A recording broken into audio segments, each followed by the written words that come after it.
சற்றுமுன் வெளியான தகவல்.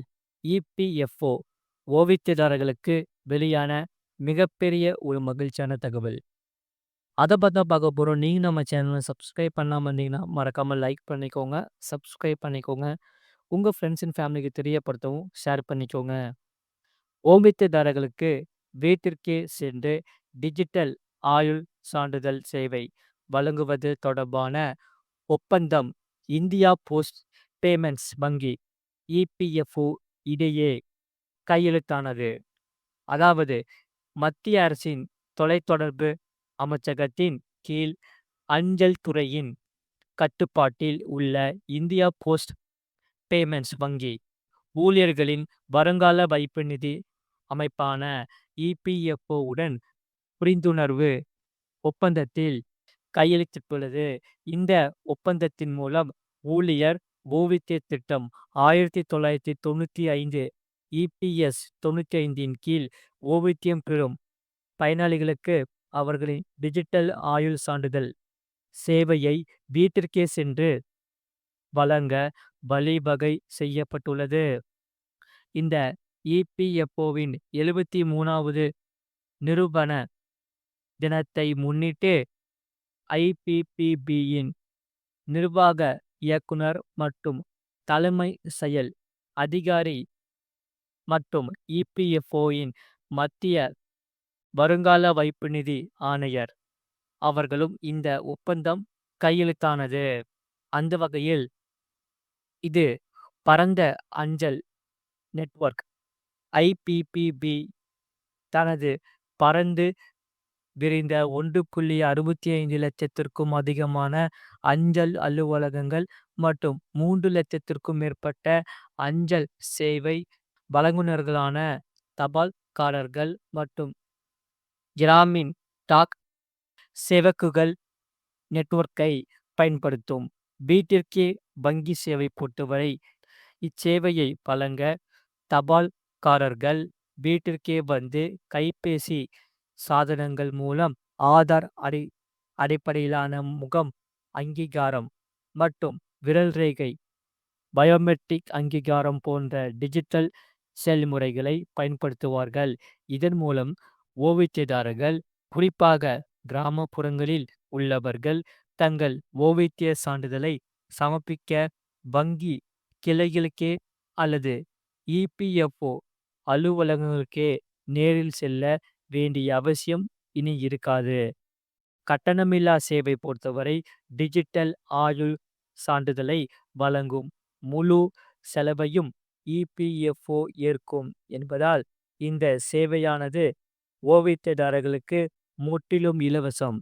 இந்த டிஜிட்டல் இந்தியா முன்னெடுப்பு பொறுத்தவரை இந்த ஒத்துழைப்பு குறித்து பேசிய ஐபிபிபியின் தலைமை செயல் அதிகாரி அவர் பேசும்போது, இந்த இபிஎஃப்ஓ உடனான இந்த கூட்டாண்மை இந்தியாவின் ஒவ்வொரு வீட்டிற்கும் அத்தியாவசியமான நிதி மற்றும் குடிமக்கள் சேவைகளை கொண்டு செல்லும் ஐபிபிபியின் நோக்கத்தை வலுப்படுத்துகிறது.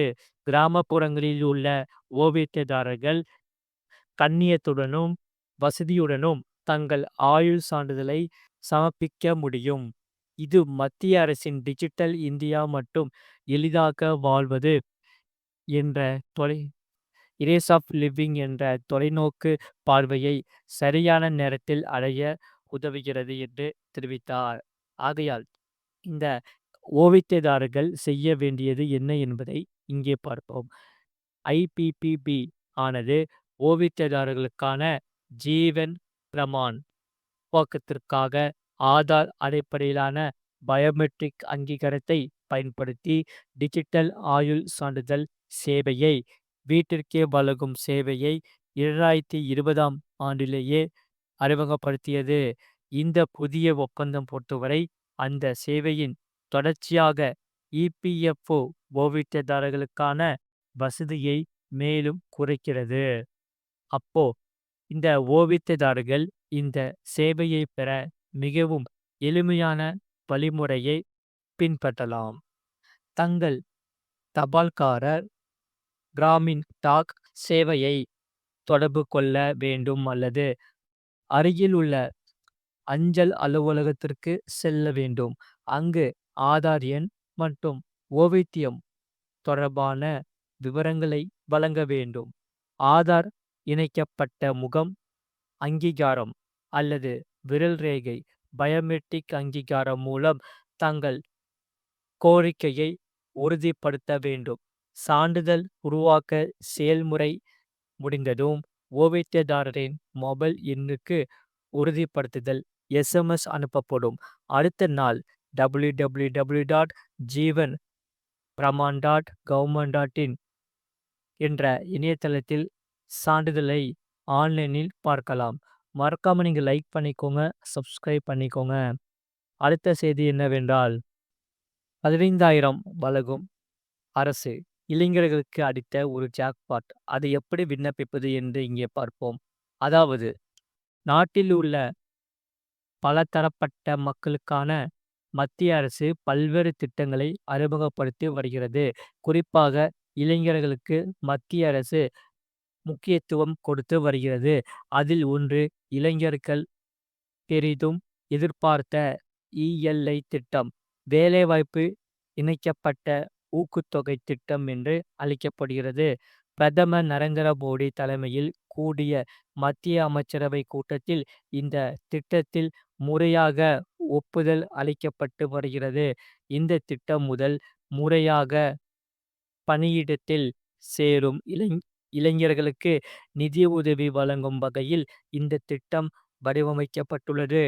நாட்டில் வேலைவாய்ப்பு அதிகரிக்கும் புதிய பணியாளர்களை நிதி ரீதியாக மேம்படுத்தவும் கடந்த மத்திய பட்ஜெட்டில் அரசாங்கம் இந்த திட்டத்தை அறிவித்தது. இந்த திட்டத்தின் கீழ் சுமார் 19.2 மில்லியன் புதிய இளைஞர்களுக்கு ஒரு மாத சம்பளத்திற்கு சமமான தொகையை அரசு வழங்கும். இஎல்ஐ திட்டம் இளைஞர்களை வேலைவாய்ப்பு மேற்கொள்ள ஊக்குவிக்கும் மற்றும் இந்தியாவின் எதிர்கால தேவைகளுக்கு ஏற்ப திறமையான பணியாளர்களை வழங்கும். இந்த திட்டத்திற்காக மத்திய அரசு 19,446 கோடியை ஒதுக்கீடு செய்யப்பட்டுள்ளது. ஆகையால் இந்த ஊக்குத்தொகை இத்திட்டத்தின் கீழ் முதல் முறையாக வேலைக்கு சேரும் இளைஞர்களுக்கு மத்திய அரசு ரூபாய் 15,000 வழங்குகிறது. இந்த தொகையானது 2 தவணையாக டெபாசிட் செய்யப்படும். 6 மாத வேலைவாய்ப்புக்கு பிறகு முதல் தவணையும் 1 வருடத்திற்கு பிறகு 2வது தவணையும் வழங்கப்படும். ஒவ்வொரு ஊழியர்களும் நிறுவனத்திற்கு அரசாங்கத்திடமிருந்து பணம் கிடைக்கும். இந்த உதவி தொகையின் ஒரு பகுதி பணியாளர்களின் பிஎம் கணக்கு டெபாசிட் செய்யப்படும் என்று சொல்லப்படுகிறது. இந்த திட்டமானது இளைஞர்களுக்கு மட்டுமல்ல நிறுவனங்களுக்கும் பயனளிக்கும். தகுதியுள்ள ஒரு ஊழியருக்கு அதிகபட்சமாக ரூபாய் 3,000 ஊக்கத்தொகையை அரசு நிறுவனங்களுக்கு வழங்கப்படும்.